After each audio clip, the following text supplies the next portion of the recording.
अम्मा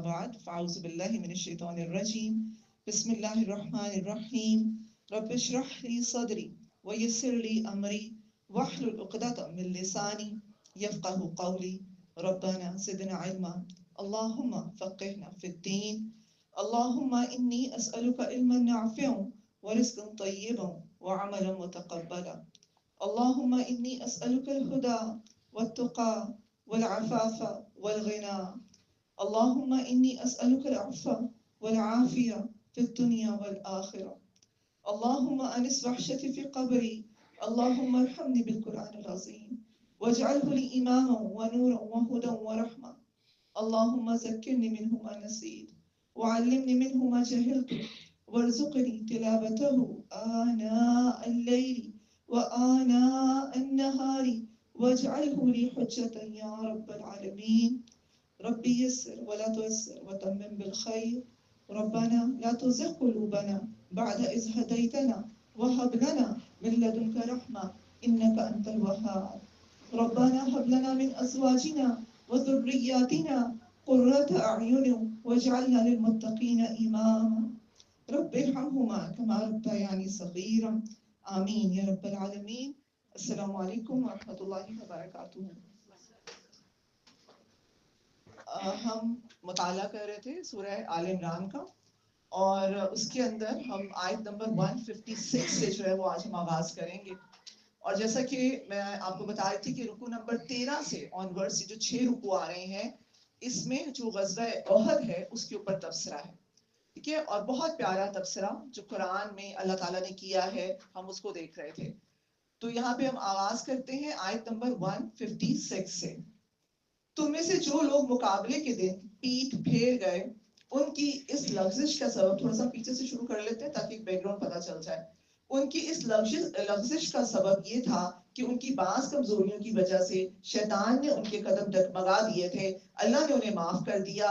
अल्लाह बहुत दरगुजर करने वाला और बुर्दबार है, ठीक है। यहाँ से हमें ये पता चल गया, मैंने आपको कल भी बताया था कि कुछ सहाबा जिन्होंने कमजोरी दिखाई और लेकिन अल्लाह ताला ने चूंकि सहाबा को क्या टाइटल दिया है, रज़ियल्लाहु अन्हुम, तो सहाबा का मुकाम बहुत बड़ा है कि हम उनके बारे में जजमेंटल नहीं हो सकते, हम उनके बारे में किसी किस्म की कोई इस तरह की बात जो है वो हम नहीं कर सकते।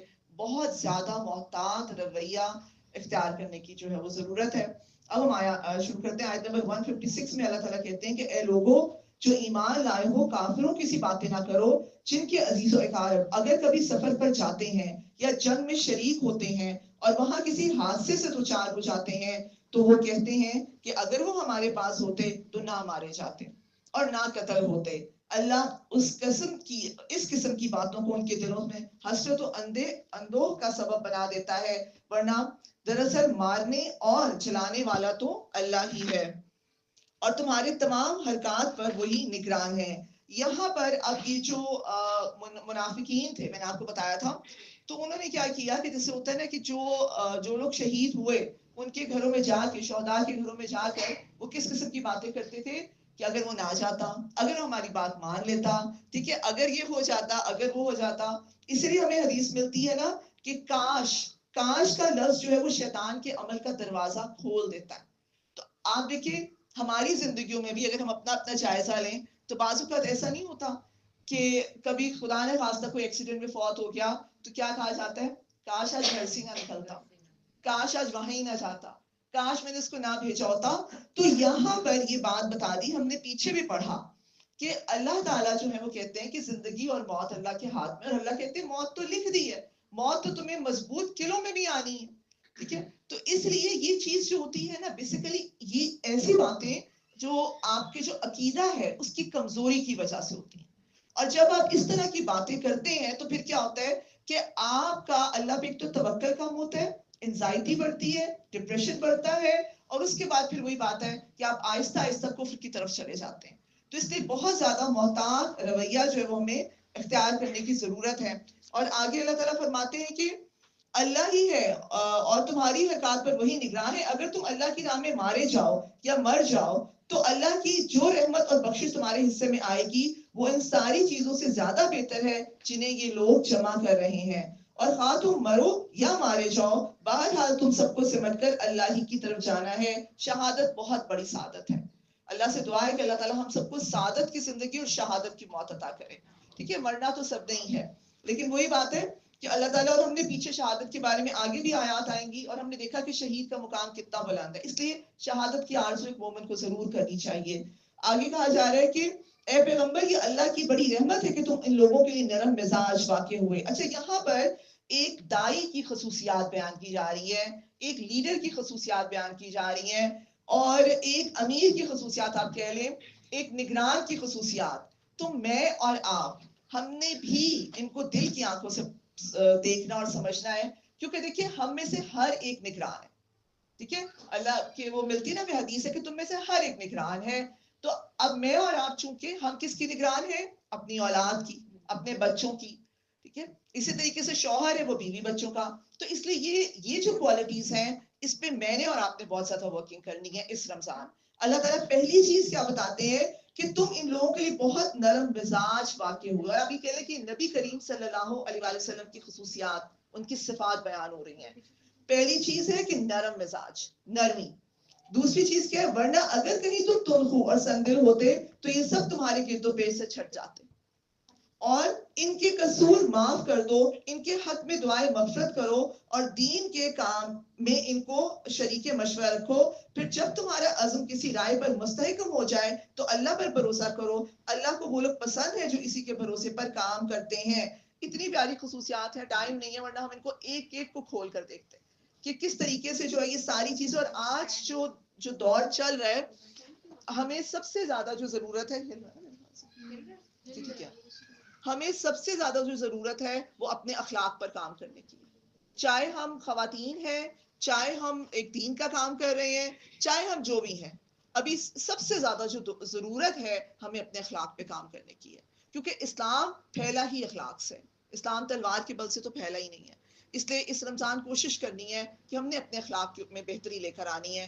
और दूसरी चीज ये है कि देखिए मशवरा, मशवरा जो है वो सुन्नत है, आपको पता है। और यहाँ पर मशवरे का जिक्र आता है, और इंशाल्लाह सूरह शूरा में हम पढ़ेंगे कि अल्लाह के नबी सल्लल्लाहु अलैहि वसल्लम में सीरत भरी पड़ी है कि अल्लाह के नबी सल्लल्लाहु अलैहि वसल्लम किस तरह सहाबा को जो है वो उनको मशवरा किया करते थे। इसलिए मशवरा जो है किया करें। कहते ना, और कुछ दीवार से ही मशवरा कर लें, तो मशवरे की आदत अपनाएं और अपने बच्चों के साथ डिस्कस किया करें, उनसे भी राय लिया करें। उससे होता है कि जब आप जमात में आप दूसरों से मशवरा लेते हैं तो लोगों को अपनी इंपॉर्टेंस का भी एहसास होता है, लोगों को ये भी पता होता है कि मेरी भी कुछ इंपॉर्टेंस है। अच्छा, और यहाँ पर कहा गया फिर जब तुम्हारा अज़म किसी राय पर मुस्तहकम हो जाए तो अल्लाह पर भरोसा करो। इससे क्या पता चलता है कि जब एक दाई के लिए क्या है कि जब उसने एक डिसीजन ले ली तो अब उस डिसीजन के ऊपर आपने स्टैंड लेना है। ठीक है, कि हम कहते हैं कि ये जो डिसीजन मेकिंग एबिलिटी होती है, ये डिसीजन पावर होती है, ये बहुत अहम है, और ये हमें कुरान और सीरत से मिलती है, और ये दाई की खसूसियत है। ऐसा नहीं, इसका पस मंजर ये होता है कि जब अल्लाह के नबी सल्लल्लाहु अलैहि वसल्लम जो है उन्होंने जब मशवरा किया साहबा से, अल्लाह के नबी की राय क्या थी कि हम मदीना मुनव्वरा में महसूर होकर जंग जंग लड़ें। लेकिन हुआ ये कि चंद साहबा ने जब कहा कि नहीं हमें तो मैदान में लड़ना है, तो अल्लाह के नबी सल्लल्लाहु अलैहि वसल्लम गए, और आता है कि आप जो है वो डबल जरा जो वो पहन कर आए और तलवार जब लेकर, तो लोगों को एहसास हुआ कि मामला जो है कुछ वो है सेंसिटिव है। तो साहबा ने कहा कि अल्लाह के नबी आपकी जो राय है हम वही उसी पर ही ठीक है उसी को हम फॉलो करेंगे। तो अल्लाह के नबी ने कहा कि किसी नबी को जेब नहीं देता कि वो एक दफा जंग लिबास पहन के उसको उतार दे। तो इससे पता चलता है कि एक दफा डिसीजन लिया फिर अल्लाह पे तवक्कल करें। हम खवातीन में स्पेशली, मर्दों के अंदर बेहतर होती है डिसीजन मेकिंग, खवातीन में भी कुछ में होती है, लेकिन ज्यादातर हमारा ये प्रॉब्लम होता है कि हम शिशुपंज में ही रहते हैं। तो कुरान, हमने कहा कुरान फुरकान है। जब आप कुरान से जुड़ती हैं फिर आपको ये फुरकान मिलता है। आगे अल्लाह ताला कहते हैं कि अल्लाह तुम्हारी मदद पर तो हो तो कोई ताकत तुम पर गालिब आने वाली। बहुत अहम आयत है। अल्लाह कह रहे हैं कि इन यंसुरकुमुल्लाहु फला गालिब लकुम, अगर अल्लाह तुम्हारी मदद पर हो तो कोई ताकत तुम पर गालिब आने वाली नहीं। और वो नहीं तुम्हें छोड़ दे, और वो तुम्हें छोड़ दे तो उसके बाद कौन है जो तुम्हारी मदद कर सकता है। बस जो सच्चे मोमिन हैं उनको अल्लाह ही के भरोसे रखना चाहिए, अल्लाह ही पर भरोसा रखना चाहिए।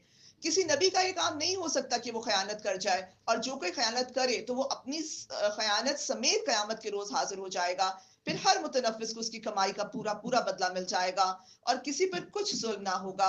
भला ये कैसे हो सकता है कि जो शख्स हमेशा अल्लाह की रज़ा पर चलने वाला हो, वो उस शख्स के काम कैसे काम करे जो अल्लाह के गज़ब में घिर गया हो और जिसका आखिरी ठिकाना जहन्नुम हो, जो बदतरीन ठिकाना है। यहाँ पर आता है कि जो मुनाफिकीन है, इसके पस मंज़र में रिवायात में मिलता है कि अल्लाह के नबी सल्लल्लाहु अलैहि वसल्लम के ऊपर उन्होंने ये इल्ज़ाम लगाया कि आपने माल गनीमत की तक़सीम में जो है वो इंसाफ से काम नहीं लिया, ख़यानत से काम लिया, नाउज़ुबिल्लाह।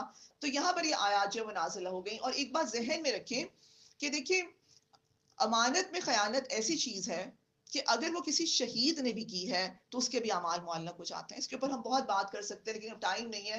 लेकिन ये एक बहुत ही तवज्जो तलब टॉपिक है कि अमानत में ख़यानत, ठीक है? ये ऐसी चीज़ है, देखिए आपको पता है कि जब शहीद फ़ौत होता है, तो उसका जैसे ही उसका खून का पहला कतरा गिरता है, तो वो फ़ौरन जन्नत में उसको ले जाया जाता है। लेकिन अगर अमानत में ख़यानत शहीद ने भी की है, तो उसके अमाल भी मुअल्लक़ हैं। तो इस चीज़ इसका बहुत ज़्यादा ख़्याल करने की ज़रूरत है।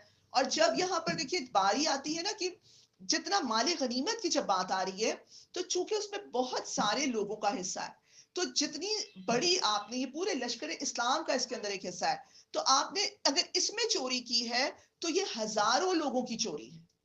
इससे बहुत अहम उसूल ये निकलता है कि जो मसाजिद में, मदारिस में, ठीक है, जो फंड्स इकट्ठे किए जाते हैं, कौमी खजाने की अगर हम बात कर लें, इसी तरीके से अगर बैतुल माल की बात कर लें, हुकूमती खजाने की बात कर लें, तो याद रखें कि वहां पर एक चोरी जो है ना, वो हजारों लोगों की चोरी है। इसलिए बहुत ज्यादा मोहतात रवैया अख्तियार करने की जरूरत है। किस किस से फिर बख्शवाएंगे? तो यहाँ पर, और इसकी सजा पीछे भी हमने पढ़ा था कि क्या थी, कि अल्लाह ने कहा था कि अजाब जहन्नुम है, मैदान हशर की रुसवाई है, शफात से महरूमी है। ठीक है, हम पीछे पढ़कर आ गए। अल्लाह के नजदीक दोनों किस्म की आदमियों में बदरजहा फर्क है और अल्लाह सबके अमाल पर नजर रखता है। दर हकीकत अहले ईमान पर तो अल्लाह ने ये बहुत बड़ा एहसान किया कि उनके दरमियान खुद उन्हीं में से एक ऐसा पैगंबर उठाया जो उसकी आयात उन्हें सुनाता है, उनकी जिंदगियों को संवारता है और उनको किताब और दानाई की तालीम देता है। हालांकि इससे पहले यही लोग सरी गुमराहियों में पड़े हुए थे। हम इसके ऊपर बहुत बात कर चुके। ये जो आयत आई थी कि बाअसा फीहिम रसूलन मिन अनफुसिहिम यतलू अलैहिम आयातिही व युज़क्कीहिम व युअल्लिमुहुमुल किताब वल हिकमा। हमने देखा कि ये पहले भी आयत 2 दफा आ चुकी है और यहाँ पर वही तरतीब है जो मैंने आपको बताई कि अल्लाह ताला ने पहले तज़किया, उसके बाद किताब और हिकमत की तालीम। और मैंने आपको ये भी बताया था कि तज़किया क्या है? पाकी, ठीक है, नशोनुमा करना।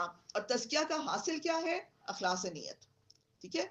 और इसलिए यहाँ पर तज़किया जो है, बार बार उसका ये जो जिक्र आ रहा है, हम इसके ऊपर बात कर चुके हैं काफी डिटेल से। लेकिन ये 4 फराइज़ मनसबी हैं। मैंने आपको पहले भी बताया था कि अल्लाह के नबी ने इस पर जो है वो अमल करके दिखाया।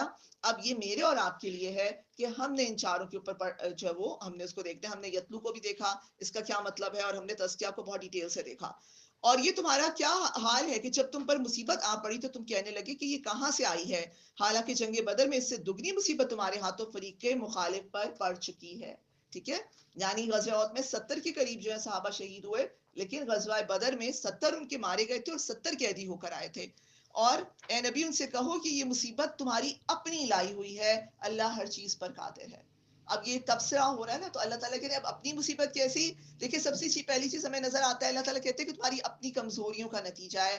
पहली चीज क्या हुआ कि सब्र की कमी, समातात की कमी हुई वहां पर। फिर हम देखते हैं कि आपस में इख्तलाफ हुआ। फिर हम ये देखते हैं कि जो है माल की तमा जो थी, ठीक है, वो गालिब आ गई। तो ये सब चीजें हैं जिससे मेरे और आपके लिए बहुत ज्यादा उसूल अहम निकलते हैं कि ये चीजें जो है वाकई इनसे बहुत ज्यादा एहतियात बरतने की वो जो जरूरत है। और आगे अल्लाह ताला फरमाते हैं कि जो नुकसान लड़ाई के दिन तुम्हें पहुंचा वो अल्लाह की इज़्ज़त से था, और इसलिए था कि अल्लाह देख ले कि तुम में से मोमिन कौन है और मुनाफिक कौन है। वो मुनाफिक जब उनसे कहा गया कि आओ अल्लाह की राह में जंग करो या कम से कम अपने शहर की मुदाफत ही करो, तो कहने लगे कि अगर हमें इल्म होता कि आज जंग होगी तो हम जरूर तुम्हारे साथ चलते। ये बात जब वो कह रहे थे, उस वक्त वो ईमान की बनिस्बत कुफ्र से ज्यादा करीब थे। वो अपनी जबानों से वो बातें कहते जो उनके दिलों में नहीं होती, और जो कुछ वो दिलों में छुपाते हैं अल्लाह उसे खूब जानता है। ये वही लोग हैं जो खुद तो बैठे रहे और इनके जो भाई बहन लड़ने गए और मारे गए, उनके मुतालिक उन्होंने कह दिया कि अगर वो हमारी बात मान लेते तो ना मारे जाते। इनसे कहो अगर तुम अपने कॉल में सच्चे हो तो खुद तुम्हारी मौत जब आएगी तो उसे टाल कर दिखाना। जो लोग अल्लाह की राह में कत्ल हुए हैं उन्हें मुर्दा ना समझो। वो तो हकीकत में जिंदा हैं, अपने रब के पास रिस्क पा रहे हैं, जो कुछ अल्लाह ने अपने फजल से उन्हें दिया है उस पे खुश और खुर्रम और मुतमईन है कि जो अहले ईमान इनके पीछे दुनिया में रह गए हैं और अभी वहां नहीं पहुंचे हैं, उनके लिए भी किसी खौफ और रंज का मौका नहीं। वो अल्लाह के इनाम और उसके फजल पर शादा और फरहा हैं और उनको मालूम हो चुका है कि अल्लाह मोमिनों के अजर को जाया नहीं करता। मैंने आपको पहले भी हदीस सुनाई थी ना कि जो शख्स नेक अमल करके दुनिया से जाता है, वो अल्लाह के इस कदर पुर लुत्फ और पुर कैफ उसको जो है वो सरूर जिंदगी मिलती है, जिसके बाद वो कभी ख्वाहिश नहीं करता कि वो दुनिया में आए। लेकिन शहीद का क्या मामला है कि वो कहता है कि मैं फिर जाऊं, मैं फिर शहीद हूं और मैं फिर उस सरूर से जो है वो गुजरूं, तो उस लज्जत से जो है वो महजूज हो सकूं। और जिन लोगों ने जख्म खाने के बाद भी अल्लाह और उसके रसूल की पुकार पर लब्बई कहा, उनमें जो अशखास नेकोकार और परहेजगार हैं, उनके लिए बड़ा अजर है। यहाँ कहा गया है कि लिल्लज़ीना अहसनु मिनहुम वत्तक़ौ अज्रुन अज़ीम। उसूल बहुत अहम निकलता है कि एहसान और तकवा अमल की मकबूलियत के लिए लाजिम है। सिर्फ जिदोजहद और जानसारी काफी नहीं है। जब तक एहसान और तकवा नहीं होगा, अमल भी मकबूल नहीं हो रहा। तो यहाँ पर कहा कि जिन लोगों ने जख्म खाने के बाद अल्लाह और उसके रसूल की पुकार पर लब्बई कहा, उनमें जो अशखास नेकोकार और परहेजगार हैं, उनके लिए बड़ा अजर है। और वो जिनसे लोगों ने जिनसे लोगों ने कहा कि तुम्हारे खिलाफ बड़ी फौजें जमा हुई हैं, उनसे डरो, तो ये सुनकर उनका ईमान और बढ़ गया और उन्होंने जवाब दिया कि हमारे लिए अल्लाह काफी है। हस्बुनल्लाहु व निअमल वकील, और वही बेहतरीन कारसाज है। दरअसल इसके पस मंजर में जो हमें मिलता है वाकया, वो ये कि जब गज़वा उहद में मुसलमान जो हैं, जब मुशरिकीन, जैसे मैंने आपको बताया कि अल्लाह ने उनके दिल में रोब डाला और वो जीती हुई बाजी भी थी, लेकिन वो भाग गए, वो पलट गए। और अब क्या हुआ कि अल्लाह के नबी सल्लल्लाहु अलैहि वसल्लम ने जब मुसलमानों की तदफीन की, तो अल्लाह के नबी के दिल में ये बात आई कि वो जो कुफार हैं वो वापस पलट कर हमला करने का सोच सकते हैं। तो अब सोचे कि जो मुसलमान थे उनकी हालत क्या थी कि जख्मों से चूर हैं, ठीक है। और जाहिर बात है कि गम पे गम उन्होंने खाए और ऐसी हालत थी। लेकिन उसके बावजूद आप देखिए कि जब अल्लाह के नबी सल्लल्लाहु अलैहि वसल्लम ने उनसे मुतालबा किया कि हमें जो है कुफार के ताक़ुब के लिए जाना है, तो तब मुसलमानों ने लब्बई कहा और वो अल्लाह के नबी के साथ गए। और आता है कि हमराउल असद तक ये पहुंचे, जो मदीना मुनव्वरा से 8 मील के फासले पर था। इतने में वहां पर अबू सुफियान, जो उनके दिल में भी ये बात आई कि हमने क्या किया, हम तो मुसलमानों को आज खत्म कर सकते थे, हमें वापस जाना चाहिए। अच्छा, उन्होंने पलटने का इरादा किया और वहां से जैसे काफिले आते रहते थे, तो एक काफिले वाले को उन्होंने पैगाम पहुंच दिया कि जाकर उनको बताओ कि हम दोबारा पलट के आ रहे हैं हमला करने के लिए। तो उनको ये था कि मुसलमान ताकि खौफजदा हो जाएंगे। लेकिन उनको क्या पता चला, यहाँ पर जो मुसलमान थे उनके हौसले देखिए कि उन्होंने कहा कि हस्बुनल्लाहु व निअमल वकील, हमारे लिए अल्लाह काफी है। और उन्होंने बुज़दिली नहीं दिखाई, उन्होंने कहा कि हम तो इनका डट के मुकाबला करेंगे। तो अल्लाह ताला यहाँ पे उस चीज के बारे में बता रहे हैं। आखिरकार वो अल्लाह ताला की नेमत और फजल के साथ पलटे, ठीक है। फिर वहां पर अल्लाह ताला क्या कह रहे हैं, उनको अल्लाह की नेमत और फजल। यहाँ पर आता है कि जैसे वहां पर हमरा असद पे उन्होंने जो भी माल तिजारत भी अगर फरोख किया, उनको फायदा हुआ, अल्लाह का फजल उनको मिला और उनको किसी किस्म का जरर भी ना पहुंचा और अल्लाह की रजा पर चलने का शर्फ भी उन्हें हासिल हो गया। अल्लाह बड़ा फजल फरमाने वाला है। अब तुम्हें मालूम हो गया कि वो दरअसल शैतान था जो अपने दोस्तों से खामखा डरा रहा था। लिहाजा तुम इंसानों से ना डरना, मुझसे डरना, अगर तुम हकीकत में साहिब ईमान हो। मैंने आपको कल भी बताया था कि जो अल्लाह से डरता है वो किसी से नहीं डरता, और जो अल्लाह से नहीं डरता वो फिर सारी मखलूक से डरता है। तो इसलिए अल्लाह से डरना है। आगे कहा जा रहा है कि ए पैगंबर, जो लोग आज कुफ्र की राह में बड़ी दौड़ धूप कर रहे हैं, उनकी सरगर्मियां तुम्हें आजरदा ना करे। ये अब जो मुनाफिकीन हैं, जो यहूद थे, उनकी जो डिप्लोमेटिक एक्टिविटी है अल्लाह ताला उसके बारे में बता रहा है। बेसिकली ये यहूद क्या करते थे कि ये यहाँ से मदीना से जाते थे मुशरिकीन के पास, उनको जो है वो बरगलाते थे कि मुसलमानों की हमला करो। इंशाल्लाह हम जब गज़वा खंदक को देखेंगे तो ये यहूद ही थे। 20 के करीब इनके सरदार वहां गए और वहां जाकर उन्होंने उनको कहा कि मुशरिकीन को कि तुम लोग बाहर से हमला करो, हम अंदर से इनको जो है वो मारेंगे। तो इनका काम शुरू से ये है, साजिशी जहर। आज भी आप देखें ये लोग साजिशें ही कर रहे हैं। इनका काम क्या है, डिवाइड एंड रूल। तो ये काम इनकी शुरू से इनकी जहनियत जो है वो चलती आ रही है। तो अल्लाह ताला यहाँ पर क्या कह रहे हैं, उनको बता रहे हैं कि ये अल्लाह का कुछ बिगाड़ ना सकेंगे। अल्लाह का इरादा ये है कि उनके लिए आखिरत में कोई हिस्सा ना रखे और बिलाखिर उनको सख्त सजा मिलने वाली है। जो लोग ईमान को छोड़कर कुफ्र के खरीदार बने हैं, वो यकीनन अल्लाह का कोई नुकसान नहीं कर रहे हैं, उनके लिए दर्दनाक अजाब तैयार है। ये ढील जो हम इन्हें दिए जाते हैं, उनकी उसको ये काफिर अपने हक में बेहतरी ना समझे। हम तो इन्हें इसलिए ढील दे रहे हैं कि ये खूब बारगाह गुनाह समेट लें, फिर इनके लिए सख्त जलील करने वाला अजाब है। अल्लाह की सुन्नत हमने पहले अपने शुरू में इसको देख लिया था कि अल्लाह ताला जो है, अल्लाह की सुन्नत क्या है कि वो एकदम नहीं पकड़ते, वो ढील देते हैं। ठीक है, मैंने आपको एक कुत्ते की मिसाल भी देकर बताया था कि जब आप उसकी रस्सी छोड़ दें, अगर उसकी रस्सी टाइट है ना, तो वो जरा सा राइट लेफ्ट होगा, आप उसको खींच लेंगी।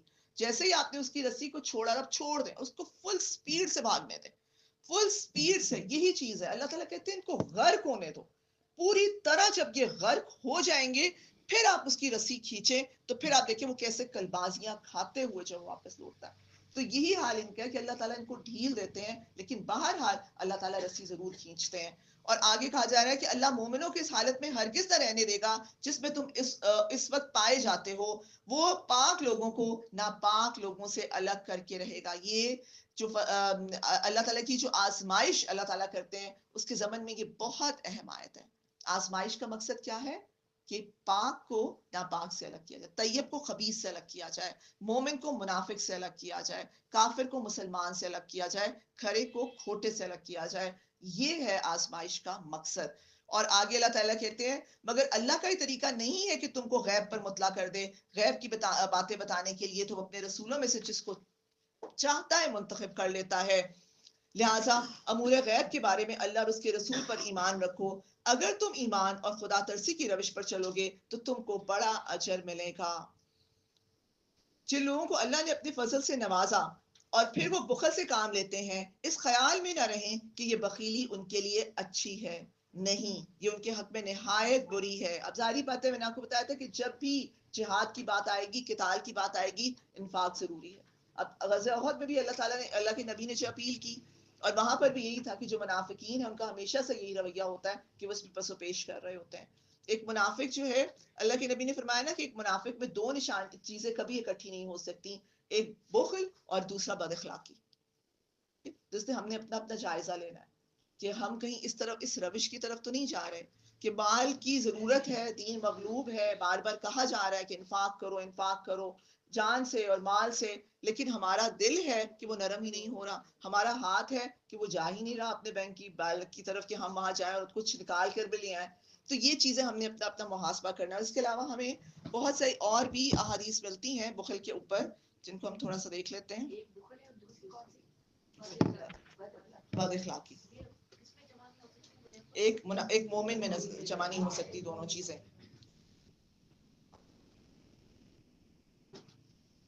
बुखल पर है कि खर्च करो और गिन गिन कर ना रखो, वरना अल्लाह भी तुम्हें गिन गिन कर देगा, और बचा बचा कर ना रखो, वरना अल्लाह भी तुम्हारे साथ यही मामला फरमाएगा। एक और हदीस मिलती है कि जो अपने नफ्स के, हदीस नहीं है सॉरी, सूरत तगाबुन की आयत है। अल्लाह ताला फरमाते हैं कि जो अपने नफ्स के बुखल और हिर्स से बचा लिया गया हो, बस वही कामयाब है।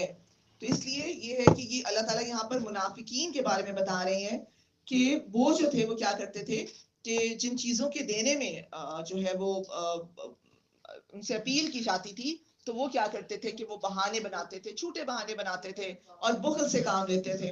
तो अल्लाह ताला बताते हैं कि इस बुखल का फिर अंजाम क्या होगा। क्या अल्लाह ताला कहते हैं कि नहीं, ये उनके हक में निहायत बुरी है। जो कुछ वो अपनी कंजूसी से जमा कर रहे हैं, वही कयामत के रोज उनके गले का तौक बन जाएगा। जमीन और आसमान की मिरास अल्लाह ही के लिए है, और तुम जो कुछ करते हो अल्लाह इससे बाखबर है। एक हदीस में मिलता है ना कि जिस शख्स को अल्लाह ने कोई माल अता किया, फिर उसने उसकी ज़कात अदा नहीं की, तो कयामत के रोज ये माल जो है, ये सब जबरदस्त एक सांप की शक्ल में उसके गले का तौक बन जाएगा, और वो उस शख्स की बातचीत पकड़ेगा और उससे कहेगा कि मैं तेरा माल हूँ, मैं तेरा सरमाया हूँ। फिर अल्लाह के नबी सल्लल्लाहु अलैहि वसल्लम ने ये आयत पढ़ी। ठीक है, सुनन नसाई की ये हदीस है। अल्लाह ने उन लोगों का कौल सुना जो कहते हैं कि अल्लाह फकीर है और हम गनी हैं। अच्छा, जब हमने पीछे पढ़ा सूरत बकरा में कि जब कहा गया कि अल्लाह जो वो कर्ज हसना मांगता है, तो यहाँ पर जो फिर मुनाफिकीन थे उन्होंने क्या कहना शुरू कर दिया, नाउज़ुबिल्लाह, कि अल्लाह फकीर है और हम गनी है, कि अब अल्लाह को कर्ज चाहिए, इस किस्म की बातें।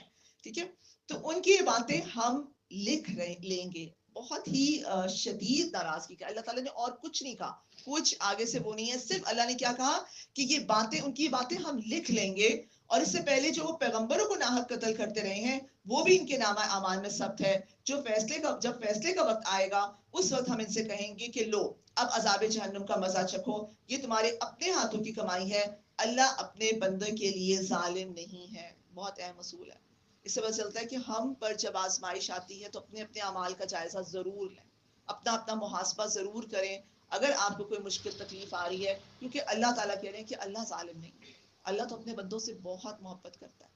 ठीक है, और आगे कहा जा रहा है कि अच्छा, अब यहूद की एक और बात का जिक्र आ रहा है जिसकी वो तकसीम करते थे।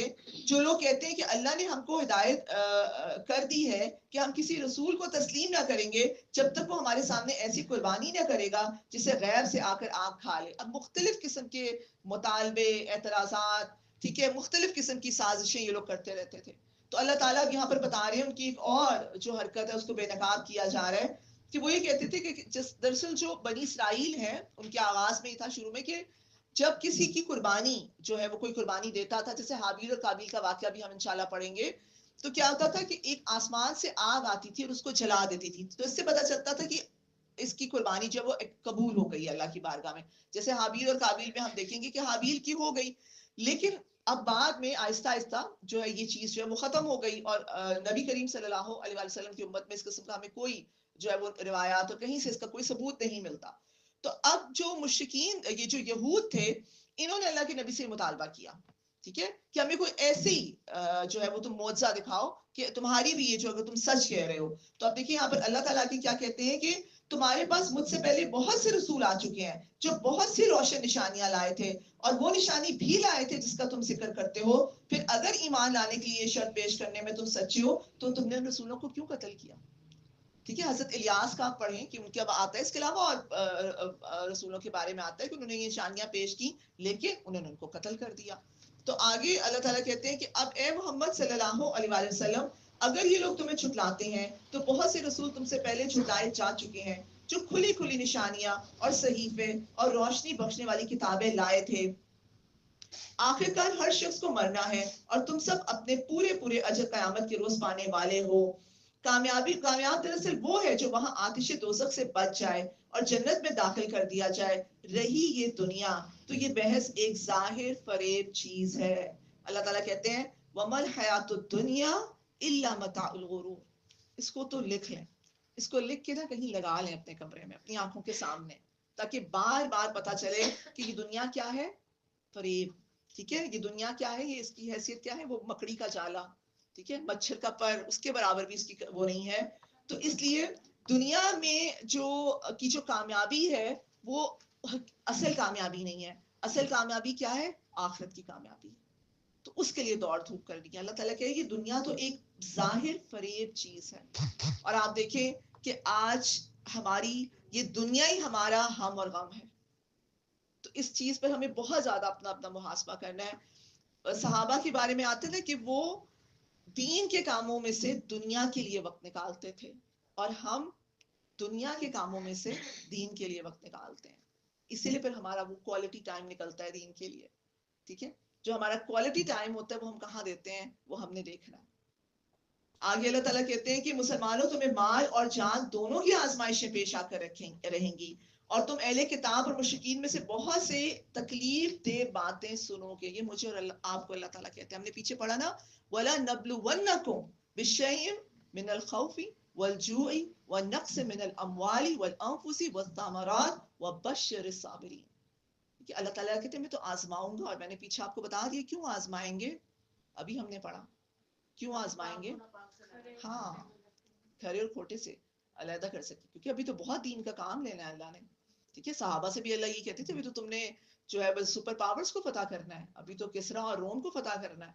तो ये छोटी छोटी जो कोताहियां हैं, ये छोटी छोटी जो आपके अंदर कमजोरियां हैं, और ये जो निफाक है, इसको अल्लाह ताला निकालेंगे तो फिर जाके हम बड़े बड़े काम कर सकेंगे ना।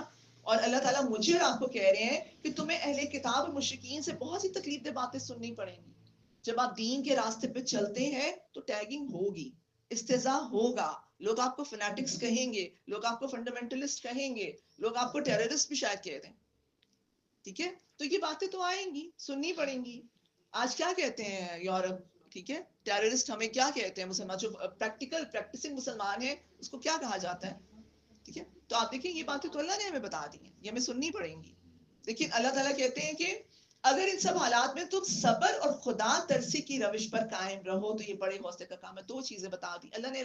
वो तो कुरान में हमारी बीमारियां भी मौजूद है और उनका इलाज भी मौजूद है। कुरान अल्लाह ताला कहते हैं कि अगर तुम तकवा इख्तियार करोगे और सबर, तो फिर क्या है कि जो बड़े हौसले के काम है। तो इन अहले किताब को वो अहद भी याद दिलाओ जो अल्लाह ने इनसे लिया था कि तुम्हें किताब की तालीमात को लोगों में फैलाना होगा। ये भी अल्लाह ताला मुझे और आपसे कह रहे हैं, क्योंकि अब हम उम्मत वस्त हैं। हम वो उम्मत है जिसके बारे में कहा कि उखरिजत लिन्नास, ठीक है। तो इसलिए यहाँ पर अल्लाह ताला मुझे आपको कह रहे हैं कि किताब की तालीमात को लोगों में फैलाना होगा, उन्हें पोशीदा रखना नहीं होगा, मगर उन्होंने किताब को पसे पुश डाल दिया और थोड़ी कीमत पर उसे बेच डाला। यहाँ पर उलमा यहूद के जो जराइम है उनकी सजा, उनके बारे में अल्लाह ताला बता रहे हैं और आगे उनकी सजा भी है। और इसी तरह से ये मेरे और आपके लिए भी है कि हदीस में आता है कि जिस शख्स से इल्म की कोई बात पूछी जाए और वो उसे खामखा छुपाए तो कयामत के दिन उसके मुंह में एक आग की लगाम में से एक लगाम दी जाएगी, ठीक है। तो ये जो दीन की का जो इल्म है, ठीक है, जब आप ये सीखते हैं, अव्वल तो इसको सीखने की जरूरत है। किताब के अहकामात आपके सामने आ गए हैं, उसमें अब उसको बिल्कुल वाजे रखें, ठीक है। अपनी राय और अपने उस पर ही जो हम अगर मगर के उसमें पढ़ते हैं ना, तो उससे फिर हम दीन का को ही हम खराब कर रहे होते हैं।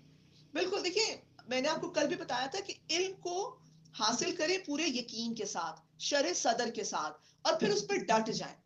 फिर उस पर उसके अंदर फिर ये ना हो कि सामने जो भी है आपकी राय नहीं बदलनी चाहिए।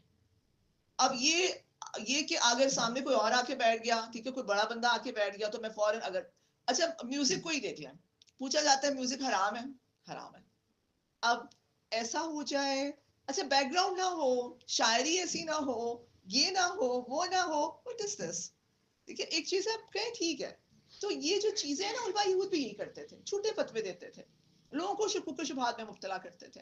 तो मैंने और आपने ये काम नहीं करना, बिकॉज हम जब कुरान का सीख रहे हैं तो हमने इसको जो है फिर इसी तरीके से मिनो अल जो है वो लोगों तक पहुंचाना है। और थोड़ी कीमत वही वाली बात है दुनियावी फायदों के लिए, दुनिया की खातिर दीन को जो है वो नहीं बदलना। कितना बुरा कारोबार है जो ये कर रहे हैं। उन लोगों को अजाब से महफूज ना समझो जो अपने करतूतों पर खुश हैं। मेरे साथ से कुछ किया है और चाहते कि ऐसे कामों की तारीफ उन्हें हासिल हो जो फिल वाकई उन्होंने नहीं किए हैं। हकीकत में उनके लिए दर्दनाक सजा तैयार है। जमीन और आसमान का मालिक अल्लाह है और उसकी कुदरत सब पर हावी है। अब यहाँ पर जो इसकी आखिरी 10 आयात जो आ रही हैं सूरह आल इमरान की, बहुत ही प्यारी आयात हैं। और इन आयात का जो मौजू है वो बेसिकली ईमान की तरकीब है कि ईमान कैसे वजूद में आता है।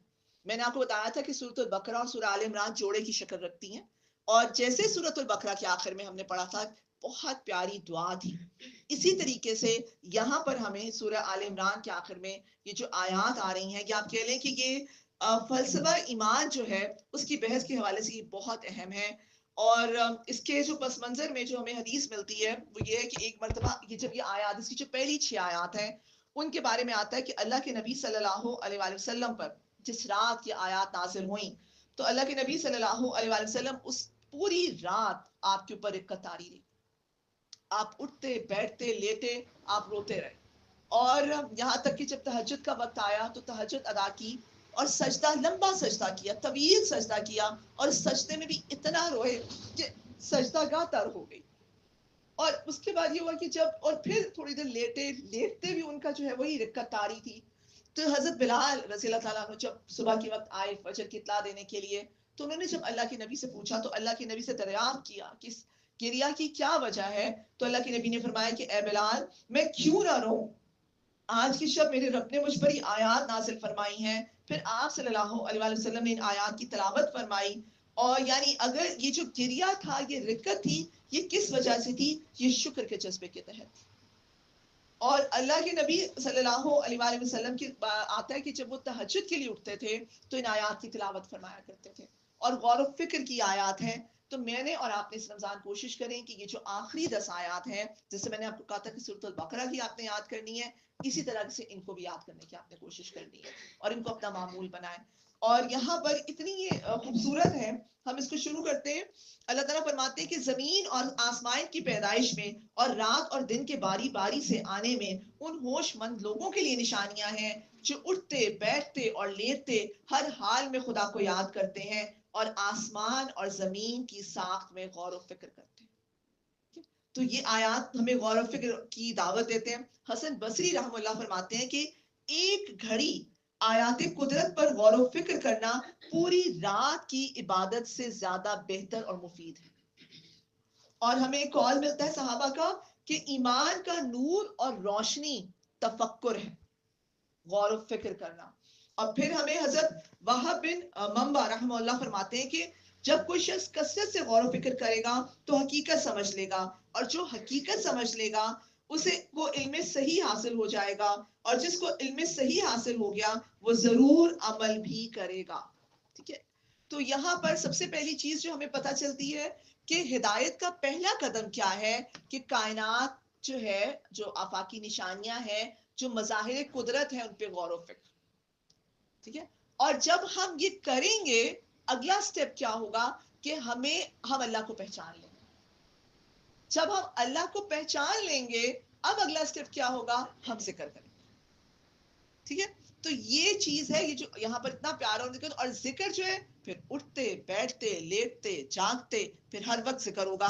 हमें इसके बारे में हदीस भी मिलती है ना कि एक शख्स जो था वो अल्लाह के नबी सल्लल्लाहु अलैहि वसल्लम के पास आया और उसने कहा कि मुझे कोई ऐसा एक अमल बता दें जिसको मैं पकड़ लूं, ज्यादा काम मुझसे नहीं होते, इस्लाम के इतने सारे अहकाम है, मुझे लगता है कि मैं उन पर अमल नहीं कर पाऊंगा, बस एक अमल बता दें। तो अल्लाह के नबी ने फरमाया कि अल्लाह का जिक्र किया करो, तुम्हारी जबान हर वक्त अल्लाह के जिक्र से तर रहे, क्योंकि जब वो हर वक्त अल्लाह के जिक्र करेगी तो खुद ही नमाज कुरान की तरफ आ जाएगी और खुद को पहले से जो है वो ज्यादा जिक्र पर डालें। फिर इंशाल्लाह फिर ये होता है कि आहिस्ता आहिस्ता ये होता है कि इंसान फिर नमाज रोजा हर चीज की तरफ आ जाता है। और जिक्र तो फिर वही बात है, मैंने आपको पहले भी बताया था कि जिक्र जो है नमाज, तलावत, तस्बीह, अस्कार, मसनून दुआएं, उठने बैठने खाने पीने हर चीज की, ये सब जिक्र है।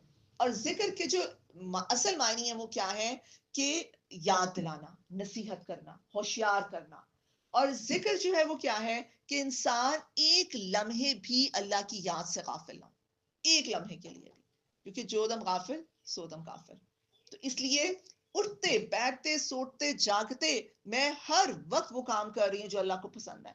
तो इसमें हमारे जो अस्कार हैं, हमारी दुआएं हैं, फिर आप देखिए कि कुरान है, तो ये सब चीजें जो है वो जिक्र के अंदर आ जाती हैं। और जिक्र की तो इतनी फजीलत है कि जिक्र के बारे में आता है ना कि गाफिलों में अल्लाह का जिक्र करने वाला ऐसे है जैसे सूखी सड़ी घास में एक शजरे सायादार, और अल्लाह का जिक्र करने वाला और ना करने वाला कैसे है, जैसे जिंदा और मुर्दा। तो इसलिए और अल्लाह के वो हमें हदीस में मिलती है कि अल्लाह ताला कहते हैं ना कि जब कोई मुझे मैं तुम्हारे गुमान के साथ हूँ, जब मुझे तुम दिल में याद करते हो तो मैं तुम्हें दिल में याद करता हूँ, और जब तुम मुझे मजमे में याद करते हो तो मैं मजमे याद करता हूँ। तो और पीछे पड़ा फस्कुरूनी अस्कुरकुम, ठीक है, वशकुरूली वाला तकरूर। तो जिक्र के हम जितनी बात करें, इसलिए रमजान का महीना है अल्हम्दुलिल्लाह और कुरान का महीना है, तो इसलिए कोशिश करें चलते फिरते उठते बैठते, किचन में काम कर रही हैं तो भी जिक्र करें, आप कहीं पर भी हैं। एक तो जो मसनून अस्कार हैं उनको अपनी अपनी अच्छे तरीके से अपनी रूटीन में शामिल कर लें। इसके अलावा अपनी नमाजों में कोशिश करें कि तिलावत हिफ्स का कुछ सिलसिला जारी रखें इस रमजान के अंदर। तो बस ये जिक्र जो है, क्योंकि मोमिन वो है जिसकी जबान जिक्र से हर वक्त तर रहती है। तो यहाँ पे हमने आपको बताया ना कि ईमान की तरकीब, ईमान के वजूद कैसे आता है। सबसे पहले आप आफाकी निशानियों पर, अल्लाह की निशानियों पर, अपनी अनफुसी निशानियों पर, कुरान सबसे बड़ी निशानी है। ठीक है, आयत कहते हैं हर उस चीज को, अल्लाह की आयत कौन सी है, वो तमाम निशानियां जिन्हें देख के अल्लाह याद आ रहा है, और वो जिनके लिए कोई दलील लाने की जरूरत नहीं है, वो इतनी वाज़ेह हैं, इतनी वाज़ेह हैं। तो सूरज को देखें, बादलों को देखें, बादल बारिश होती है उसको देखें। किसी से गालिबन इमाम शाफी से किसी ने पूछा था कि मैं जब कुरान को जब पढ़ता हूँ तो वो मुझे भूल जाता है, ठीक है, तो उसकी क्या वजह है। जब कुरान का इल्म हासिल करते हैं और उसके बाद वो निकल जाता है आपके दिमाग से, तो उन्होंने इतनी अच्छी बात की थी कि खुद को नेचर के करीब करो, खुद को नेचर के करीब करो और गुनाहों से बचो। अगर आप चाहते हैं ना, कभी कभी हम कहते हैं मैं बहुत पढ़ती हूँ, मैं बहुत सुनती हूँ, लेकिन मैं उस वक्त तो याद रहता है, बाद में मेरे दिमाग से सब निकल जाता है, सब आउट हो जाता है। तो उसने उन्होंने कहा कि अपने आप को मज़ाहिर कुदरत के करीब करो, नेचर के करीब करो। जितना जितना आप नेचर को करीब करते हैं, आपको अल्लाह का कुर्ब हासिल होता है। आज आप देखिए, हम कितनी मादा परस्ती की दौर में, आर्टिफिशियल लाइफ है कि अगर मैं किसी से आपसे पूछूं कि किसी ने रात में कब लास्ट टाइम छत पे खड़े होकर सितारे या चांद किसी ने कब देखा होगा, ये तो वो बात है ना कि सादा लाइफस्टाइल, नेचर के करीब बच्चे हैं, बच्चों को स्पेशली ये जो हमने मोबाइल का फितना है, हर वक्त जो हम उसमें लगे रहते हैं, आपकी मेमोरी को स्ट्रॉन्ग करना है, नेचर के करीब आए। और दूसरी चीज उन्होंने कहा, गुनाह से बचो, क्योंकि जो गुनाह है वो जुल्मत है और अल्लाह का जो कलाम है वो नूर है। ठीक है, तो नूर और तारीकी एक दिल में अकेले नहीं रह सकते। तो जब अल्लाह का नूर दिल में आता है और आप फिर गुनाह करती हैं, तो वो फिर वो नूर वहां से चला जाता है। तो इसलिए ये दो काम जरूर करें, कोशिश करें कि नेचर के करीब, अल्लाह की जो आयत, और ये आयत है इसलिए कि इन पे हमने गौर फिक्र करना है। और फिर कहा गया कि वो बेख्तियार बोल उठते हैं, परवरदिगार ये सब कुछ तूने फजूल और बेमकसद नहीं बनाया, तू पाक है इससे कि अबस काम करे, बस ए रब हमें दोजक की अजाब से बचा। अब ये वो जो अल्लाह को पहचानने के बाद अब वो जो दुआएं करते हैं, अल्लाह ताला ने उन दुआओं का जो है वो जिक्र कर दिया यहाँ पर। क्या कहते हैं कि ए हमें दोजख के अजाब से बचा, तूने जिसे दोजख में डाला उसे दर हकीकत बड़ी जिल्लत और रुसवाई में डाल दिया, और फिर ऐसे जालिमों का कोई मददगार ना होगा। मालिक, हमने एक पुकारने वाले को सुना जो ईमान की तरफ बुलाता था और कहता था कि अपने रब को मानो, हमने उसकी दावत कबूल कर ली। बस अच्छा, यहाँ पर बस ए हमारे आका, जो कसूर हमसे हुए हैं उनसे दरगुजर फरमा। यहाँ पर देखिए, आज के दौर में हम इस चीज को, इस आयत को कैसे लेंगे। कहा जा रहा है हमने एक पुकारने वाले की पुकार को सुना। ठीक है, तो हमने कुरान की दावत को सुना, हमने कुरान की दावत को सुना और हम कुरान से जुड़े। और फिर जब हम कुरान से जुड़े तो फिर हमने अपनी जिंदगियां कुरान के मुताबिक जो गुजारी हैं। तो इसलिए कुरान को अपनी तरजीहात में लेकर आए, कुरान को अपनी प्रायोरिटीज में लेकर आए। अगर आप चाहती हैं कि आपकी नस्लें आगे कुरान से जुड़ें, तो पहले अपनी तरजीहात में कुरान लेकर आए। ठीक है, पहले अपनी प्रायोरिटीज में कुरान लेकर आए। तो यहाँ पर ये कि आज भी हमें जब कोई दीन की दावत दी जा रही है, आपको किसी क्लास की तरफ बुलाया जा रहा है, आपको कहीं भी पता चलता है, तो आप दौड़ें, भागें और कुरान का इल्म जो है वो हासिल करें। और उसको भी बात है कि शरह सदर के साथ जो है उसको हासिल करें। आगे कहा जा रहा है, फिर वो क्या दुआ करते हैं, हमारे आका जो कसूर हमसे हुए हैं इनसे दरगुजर फरमा, जो बुराइयां हमसे हमें हैं उन्हें दूर कर दे और हमारा खात्मा नेक लोगों के साथ कर। खुदावत, जो वादे तूने अपने रसूलों से के जरिए किए हैं उनको हमारे साथ पूरा कर और कयामत के दिन हमें रुसवाई में न डाल, बेशक तू अपने वादे के खिलाफ करने वाला नहीं है। जवाब में उनके रब ने फरमाया, मैं तुम में से किसी का अमल जाया करने वाला नहीं हूँ, खा मर्द हो या औरत, तुम सब एक दूसरे के हम जिन्स हो। वहां पर कोई डिस्क्रिमिनेशन नहीं होगी। ठीक है, वहां पर मैंने आपको बताया कि दीनी लिहाज से, रूहानी लिहाज से, अमाल के लिहाज से वहां पर मर्द और औरत जो है वो एक जैसे, वहां पर कोई डिस्क्रिमिनेशन नहीं होगी। बल्कि अगर औरत मुत्तकी है तो वो मर्द से ऊपर के दर्जे में होगी। और आगे कहा जा रहा है कि लिहाजा जिन लोगों ने मेरी खातिर अपने वतन छोड़े और मेरी राह में अपने घर से निकाले गए और सताए गए, अब ये खुसूसियात भी बताई जा रही हैं, और मेरे लिए लड़े और मारे गए, उन सब के उनके सब कसूर मैं माफ कर दूंगा और उन्हें ऐसे बागों में दाखिल करूंगा जिनके नीचे नहरें बहती होंगी। ये उनकी जजा है अल्लाह के यहाँ, और बेहतरीन जजा अल्लाह ही के पास है। यानी यहाँ पर देखिए बताया जा रहा है कि जिन्होंने मेरी खातिर हिजरत की और मेरी राह में अपने घर से निकाले गए। यहाँ पर देखिए हिजरत का जो मफहूम है बेसिकली, हम जो बेसिक जो मफहूम हम यह लेते हैं, ये होता है कि अल्लाह के ऐसी जगह जहां पर आपके लिए अल्लाह के दीन पर अमल करना पॉसिबल नहीं होता, आप उस जगह को अल्लाह की रजा के लिए जो वो छोड़ देते हैं। तो अल्लाह के नबी सल्लल्लाहु अलैहि वसल्लम से किसी ने पूछा कि सबसे अफजल हिजरत कौन सी है, तो अल्लाह के नबी ने फरमाया कि सबसे अफजल हिजरत ये है कि तू हर उस चीज को छोड़ दे और हर उस काम से इज्तनाब कर जो तेरे रब को नापसंद है। ठीक है, तो हिजरत का जो बेसिक मफहूम है वो ये है। और इसलिए हमें पता चलता है कि इस रमजान मैंने और आपने भी हिजरत करनी है, हिजरत का आपको पता है बहुत अजर और सवाब है। आपके पिछले सारे गुनाह अल्लाह ताला माफ कर देते हैं। तो इस रमजान मैंने और आपने भी हिजरत करनी है। हमने झूठ से सच की तरफ हिजरत करनी है, हमने बेहयाई से हया की तरफ हिजरत करनी है, हमने सूद से अक्ल हलाल की तरफ हिजरत करनी है, हमने अल्लाह की नाफरमानी से अल्लाह की अताअत और फरमाबरदारी की तरफ हिजरत करनी है। तो इंशाल्लाह हमने अपने आप को इसके लिए तैयार करना है। और आखिर अल्लाह ताला कहते हैं कि और ए नबी सल्लल्लाहु अलैहि वसल्लम, दुनिया के मुल्कों में खुदा के नाफरमान लोगों की चलत फिरत तुम्हें किसी धोखे में न डाल दे। ये महज चंद रोजा जिंदगी का थोड़ा सा लुत्फ है, फिर ये सब जहन्नुम में जाएंगे जो कि बदतरीन जाए करार है। अल्लाह ताला मुझे और आपको कह रहे हैं कि यूरोप और अमेरिका से दबने की जरूरत नहीं है। ठीक है, अल्लाह ताला कह रहे हैं कि ये तो दुनिया की इनके लोगों की जो चलत फिरत है, किसी तुम्हें धोखे में ना डाले। वैसे मुशरिकीन और यहूद का भी यही अमल था। ठीक है, वो साजिशें कर रहे हैं, चालें चल रहे हैं और जो कुछ भी है, तो अल्लाह ताला हमें भी ये कह रहे हैं कि इनसे ये महज चंद रोज जिंदगी का थोड़ा सा लुत्फ है, फिर ये सब जहन्नुम में जाएंगे जो कि बदतरीन जाए करार है। बरअक्स इसके जो लोग अपने रब से डरते हुए जिंदगी बसर करते हैं, उनके लिए ऐसे बाग हैं जिनकी नीचे नहरें बहती हैं, उन बागों में वो हमेशा रहेंगे। अल्लाह की तरफ से ये सामाने ज़ियाफत है, जिसे कहते हैं ना कि इब्तदाई मेहमान नवाजी। ठीक है, जैसे आप किसी नुज़ुल का लफ्ज इस्तेमाल हुआ ना, तो इब्तदाई, जैसे आप किसी होटल में जाते हैं ना, तो आपको स्टार्टर्स दिए जाते हैं ना, एपेटाइजर्स दिए जाते हैं, कि बिल्कुल वो है। अभी तो ये वो है, वरना हदीस में आता है ना कि अल्लाह का इरशाद है कि मैंने अपने साले बंदों के लिए जन्नत में वो कुछ तैयार कर रखा है जो ना किसी आंख ने देखा और ना किसी कान ने सुना और ना ही किसी इंसान के दिल में इसका ख्याल भी गुजरा है। तो अल्लाह ताला कहते हैं कि ये जो जन्नत है, ये नहरें हैं, ये बागात हैं, ये अल्लाह की तरफ से सामान्य ज़ियाफत है इनके लिए। और जो कुछ अल्लाह के पास है नेक लोगों के लिए, वही सबसे बेहतर है। अहले किताब में से कुछ लोग ऐसे हैं जो अल्लाह को मानते हैं, इस किताब पर ईमान लाते हैं जो तुम्हारी तरफ भेजी गई है, और इस किताब पर भी ईमान रखते हैं जो इससे पहले खुद उनकी तरफ भेजी गई थी। अल्लाह के आगे झुके हुए हैं और अल्लाह की आयत को थोड़ी सी कीमत पर बेच नहीं देते। उनका अजर उनके रब के पास है और अल्लाह हिसाब चुकाने में देर नहीं लगता। ठीक है, उन मुसलमानों के लिए अजर अजीम है जो पहले अहले किताब में से थे, फिर मुसलमान हो गए। ठीक है, और आगे अल्लाह ताला कहते हैं कि ए लोगों जो ईमान लाए हो, बहुत अहम आयत, ये जो आखिरी आयत है ना, आप कह लें कि ये दरिया को पूजे में बंद करना, ये बिल्कुल ऐसे है कि जैसे कंक्लूसिव नोट होता है ना, कि बिल्कुल वो है। और एक मतलब वसीयतों पर मुश्तमिल है। एक आयत के अंदर अल्लाह ताला ने हमें 4 वसीयतें कर दी हैं, 4 नसीहतें कर दी हैं।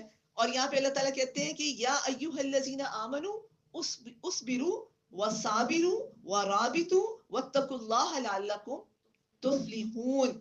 4 चीजें बता दी गई, सब्र, मुसाबरत, मुराबता और तकवा। ठीक है, अल्लाह ताला कहते हैं ये चीजें इख्तियार करो ए लोगों जो ईमान लाए हो, सब्र से काम लो, बातिल परस्तों के मुकाबले में पामर्दी दिखाओ। ये जो साबिरू है, ये होता है कि किसी के मुकाबले में जो है वो सब्र से काम लेना। और कहा गया कि हक की खिदमत के लिए कमर बस्ता रहो और अल्लाह से डरते रहो, उम्मीद है कि फलाह पाओगे। सब्र के ऊपर हम बहुत बात कर चुके। ठीक है, कि अब तो सब्र का क्या मतलब, लोगों ही मानिए रोकने और बांधने के, और अपने नफ्स को जो है वो अल्लाह की नाफरमानी से जो है वो रोकना। फिर हमने सब्र की इकसाम को भी देखा। अब ये जो साबिरू है, इसका मतलब होता है कि सब्र इस्तकामत में दुश्मन से बढ़ जाओ। ठीक है, और अगर वो बातिल के लिए सब्र कर रहे हैं, तो फिर तुम्हें हक के लिए करना है। और तीसरी चीज जो मुराबता है, ये बेसिकली होता है कि नज्म जब्त की पाबंदी करते हुए बाहम जुड़े रहो। यानी आपने देखा कि गज़वा ओहद में जो शिकस्त की जो बड़ी वजह थी, वो नज्म का ढीला पड़ना, ठीक है, संवादात की कमी थी। तो यहाँ पर अल्लाह ताला कहते हैं कि राबितू, कि नज्म जब्त की पाबंदी करते हुए बाहम जुड़े रहो। और फिर क्या है कि अल्लाह का जो तकवा इख्तियार करो। सब्र और तकवा मैंने आपको पहले ही बता दी कि लाजिम मलजूम है। तो ये हमारी बहुत अहम आयात है, इनके ऊपर अल्लाह ताला मुझे और आपको अमल करने की तौफीक अता करे। आगे हम आगाज करते हैं सूरह निसा का। बहुत ही अहम सूरा है